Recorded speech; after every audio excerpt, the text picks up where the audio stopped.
Good morning, everyone. Aloha. Thank you for coming out this morning. I just wanted to introduce myself real fast, like he said. I'm Lieutenant Colonel Sheena Winder. I am at the Tokyo office of the Air Force Office of Scientific Research, where we do outreach and try to facilitate seed grants for Asian universities to help facilitate connecting their research back to the research we are all doing here in the States. So I wanted to introduce Col Shinichiro Tsui. He is a counselor for the National Space Policy Directorate at the Cabinet Office in Japan. He received his PhD in metallurgy from the University of Alabama. Then he worked his way up in the Japan Air Self-Defense Forces, where his most recent assignment was the commander of the 28th Aircraft Control and Warning Squadron. Colonel Tsui. Thank you for introducing me, Sheena. Good morning, ladies and gentlemen. It's my great honor for me to give a keynote speech in this prestigious AMOS conference. This is my first time to be here in Maui and also in this conference. And I think this is the biggest audience I have ever had. Of course, English is not my mother language, so I think you can imagine how nervous I am right now. Anyway, I'm Colonel Tsui from National Space Policy Secretariat, Cabinet Office of Japan. I think there are many people who are more qualified than I to discuss more operational and technical aspect of SSA and STM. So as a Japanese space policy maker, I intend to discuss a little bit more about Japanese space policy, I think which many people are not familiar with.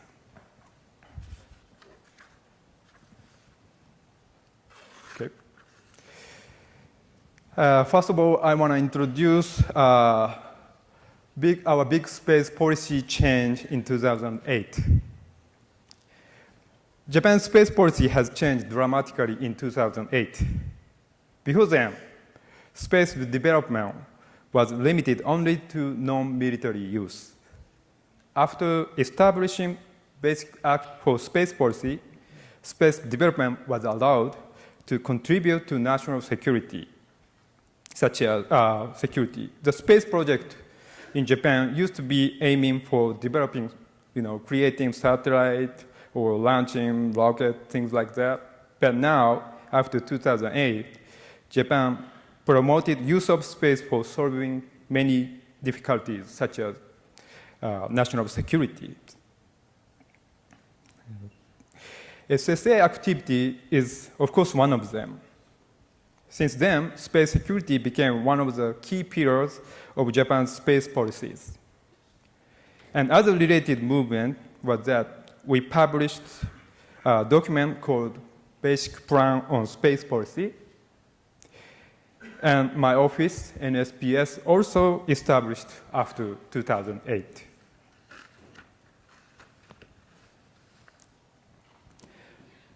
Like I said, the Basic Act for Space Policy has settled in 2008, and Japanese space policy set 3 goals, which are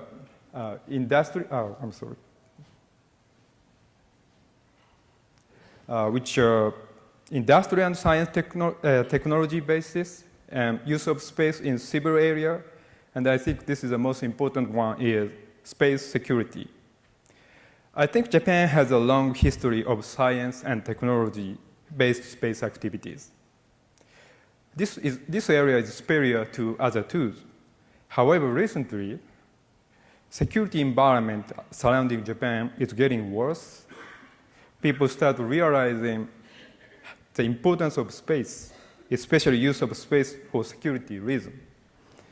Our Prime Minister Abe also mentioned importance of space security in many occasions. In 2015, we drafted a brand new document called Basic Plan for space policy. This document reflects the national security policy, which was published in 2013. And it also shows the concrete activity plan for 10 years. It gives publics or any Japanese stakeholders clear vision of what's going on in the next 10 years. And this schematic shows key space actor in government of Japan. Our office, cabinet office, is right here. And underneath, there are many space-related ministries, like Ministry of Defense, or Ministry of Land and Infrastructure Transportation, or Ministry of Economics, or Ministry of Education, for example. The main role of the National Space Policy Secretariat, NSPS, is to coordinate different space policies of many ministries. Budget constraint is issue in any countries. Our role as a coordinator helps efficient use of space budget and execution of policies. The strategic headquarters for space policy, headed by Prime Minister Abe, is held twice a year to decide a basic plan on space policy and its implementation plan. Our second role is to support this headquarters as a secretariat. And our third role is to operate the QGSS program. QGSS is a Japan-made navigation and guiding satellite. Right now, QGSS number 3 has just launched last August, and number 4 will be soon launched in this coming October. And the positioning and navigation service to the public will be provided from next year. I think my presentation is getting kind of boring, but this is, I want to tell you some kind of recent space policy topics. To tell the recent space policy topics, like I said earlier, the Basic Space Act has enacted in 2008, and significant policy change from non-military use to non-aggressive use in space was taking place. Our indigenous navigation satellite system, called QGSS program, has also started in 2011. In 2012, my office, NSPS, formerly called Office of National Space Policy, has established. Next year, in 2013, first US-Japan Comprehensive Dialogue on Space has started. And now the fourth dialogue has just been held in Washington, D.C. last May. With regard to SSA program, SSA Information Sharing Agreement was made between in US and Japan in 2013. In 2013, National Security Strategy was also issued, and the importance of space security is also referred. In January 2015, the third basic plan for space policy has published, and it illustrated the implementation planning of each program for next 10 years. And last year, 2 space-related laws, which are Space Activity Law and Satellite Remote Sensing Law, were passed by the Diet.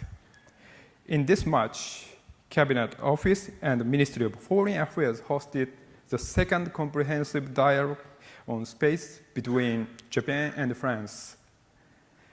During this meeting, new agreement about SSA data sharing was also signed.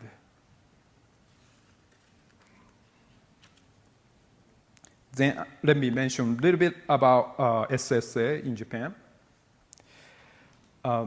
Japanese SSA activity has started almost about in 2001, when the JAXA, the Japanese only space agency started observing space debris. After that, situation surrounding Japan was dramatically changed. For example, new Space Act has enacted, and space security became one of our concerns. And other changes, such as increase of congestion in space or military activity in space, made us more serious about space security. With regard to this, Japanese government started discussing how to protect our space assets. The resiliency of space system used to be a key word, but now we are more considering space systems mission assurance, and mission assurance is a key word in Japan right now. Last April, our office published a new concept of increasing space system mission assurance, which clearly tells that SSA plays main role to increase our mission assurance.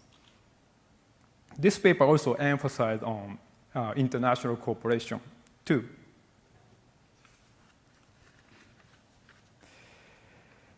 And I think there are three main players for Japanese SSA activities, which are Ministry of Defense and JAXA, and my office, NSPS.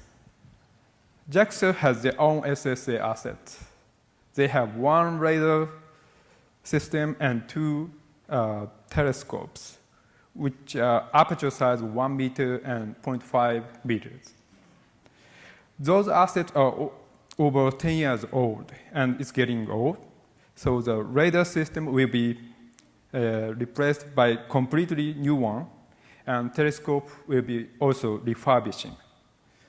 Those facilities are located small town called Kamisaibara and Bisei, which are western part of Japan. On the contrary, Ministry of Defense has just decided to commit SSA a couple of years ago. Therefore, they just start off with building up their own radar system and its data processing center. MOD's radar system is watching out deep space, while JAXA's radar is LEO debris observation. My office, Cabinet Office, is responsible for total coordination between JAXA and MOD. And I think Cabinet Office is also responsible for part of MOD's system operational and maintenance cost.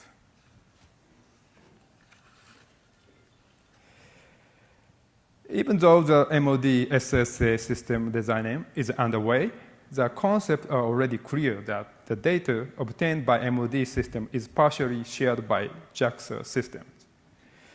And MOD has already made agreement with the US with regard to SSA data sharing, the data which MOD obtains directly sent into US systems. Government of Japan has also made agreement with France about SSA cooperation. So the future data sharing between Japan and France is also possible. We are now start discussing.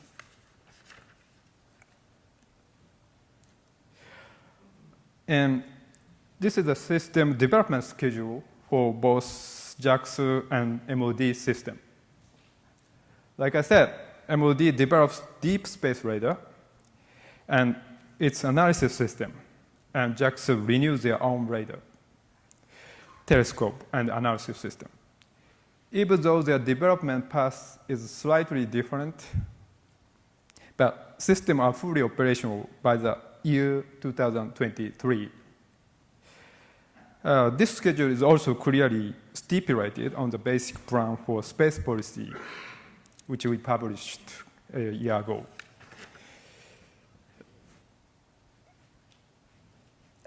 And then I also mention a little bit about STM in Japan.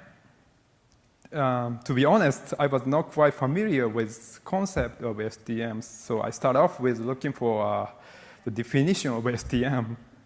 There are a couple of slightly different definitions in many sources.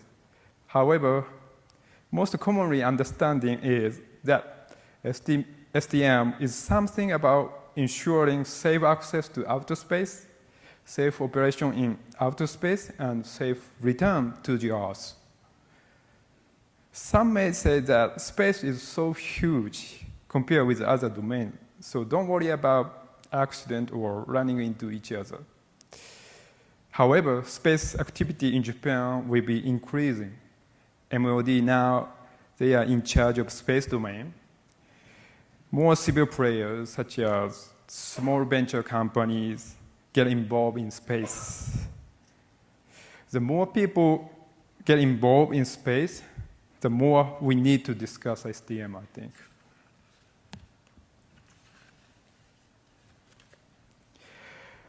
In terms of space traffic management, Japan does not have any clear future vision of STM right now, because we are now developing our SSA capability.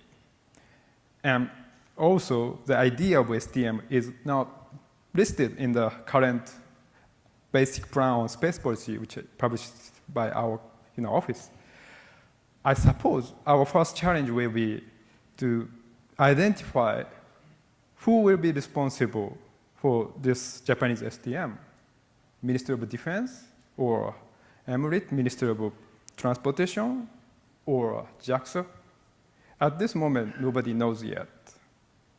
Anyway, establishing an integrated, harmonized, and comprehensive space traffic management system is a very important challenge for future space activities. Okay. Then, to wrap up my presentation, Japan's space capabilities are rapidly developed when the new Basic Act for Space Policy was enacted in 2008. After then, we are able to commit on space security. Like other nations' perspective, we also assume that the space is no longer the safe place. In order to maintain our space activities in any time, we believe SSA is very important activity, and we need to play a role for this internationally. Sooner or later, Japan needs to think about the STM, which are not sufficiently discussed in Japan right now. Thank you very much. That's it, my presentation.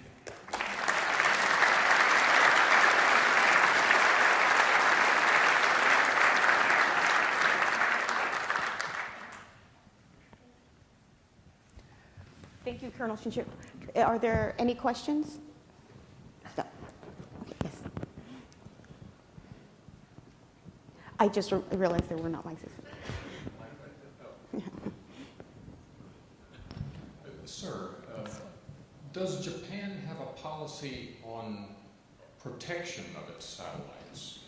Because now that you have both the Defense Ministry and JAXA involved, it seems like a logical step to have policy on protection. Have you gotten that far yet? Okay. I think at this moment there is no specific policy for protecting our own satellite. I think each stakeholders, like a Ministry of Education or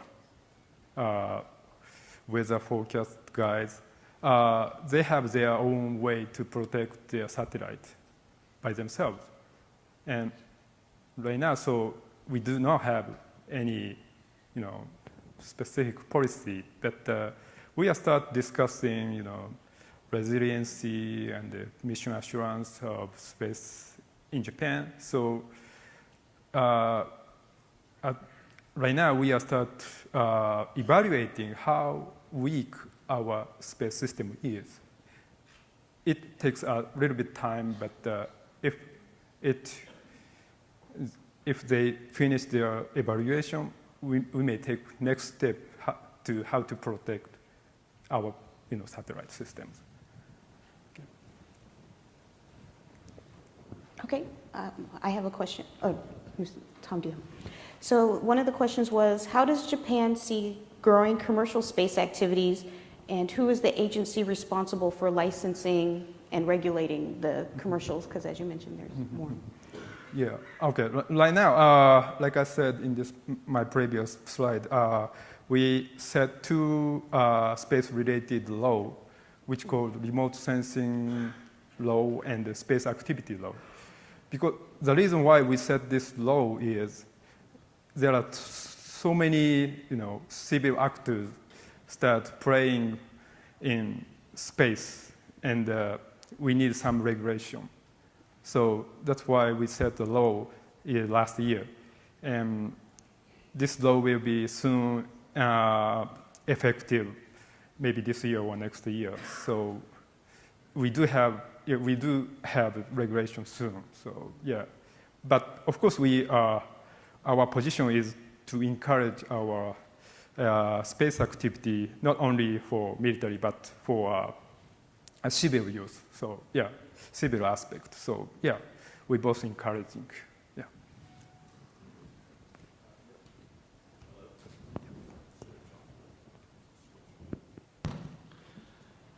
Research. What role and what's the policy and prioritization that Japan has in research, and how will you coordinate that across the MOD and JAXA from your perspective? From the research perspective, I think Japan is kind of advanced.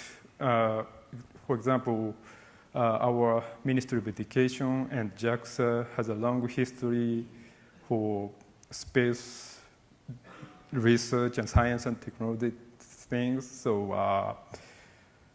from my perspective, this is my personal opinion, but from my perspective, I think research, is going very well. Still going well, and for the future, it's also going well. But for the national security perspective, we don't have, much experience in space. So I think we have to, accelerate, national security space in Japan. Am I answering your question? So the next question is, what are the prospects or what are the plans for regional SSA cooperation between, at least right now, the Asian Pacific region? Okay. Right now, the Japanese SSA capability is just developing, and we only have agreement with US and France. So right now we don't much think about how to cooperate with other Asian countries in terms of SSA. So yeah, it's also our concern, but still not discussed very well. Okay. Okay. Then another question was, let's see. So how does Japan view China's space plans, and then are there any plans to cooperate with China in space projects, not just SSA, but in general? If you're going to cooperate with China, Taiwan for space activities, like not just specifically SSA, but research and development, working with them for launch or other aspects of the space mission. Okay, I think so dealing with China is a very sensitive issue right now. Yes. So I can't answer clearly in this public occasion, but yeah, I think I don't know how to. I'm sorry, I don't have the right answer. Yeah. And then, so along the same lines of that sensitive question, how do the recent activities of North Korea do you think will affect? Yeah, we have a headache for the North Korean launching missile. They sporadically launching missile, but right now among the Japanese, politician level, they start thinking about we got to have early warning ability, OPIR ability, but still it's only discussing level, and I think it takes time and it costs money to obtain, total early warning system. So yeah, it's just a discussing level right now. Okay. And then there was a clarification question for the JAXA's developing and then the MOD is developing. So who's in charge of developing the space capabilities within the MOD? Does MOD have its own researchers, or do you work with contractors, corporations, universities? So who within the MOD? Is it internal to MOD that you do your space research, or do you?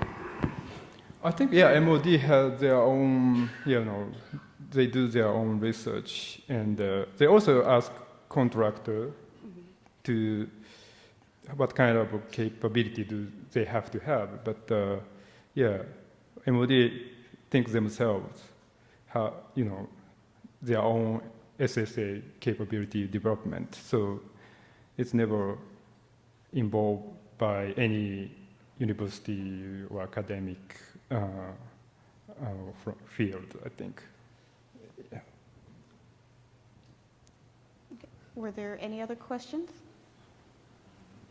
No. So then one of them was, what are some other challenges and opportunities you see facing Japan? I know you mentioned one on your presentation, but are there others that you? As a challenge, yeah, I think the space budget in Japan is about $3,000 billion per year. It's very small compared with American space budget, I think. The space budget is slightly increasing right now, but very slightly. So from our office perspective, the challenge is how to increase the space budget inside the government of Japan. This is very difficult things, but yeah, we need to work on hard. So I think that is the end of all of our questions. So in the spirit of keeping us on schedule, I would like to thank Col Shinichiro Tsui for coming out and speaking with us at AMOS.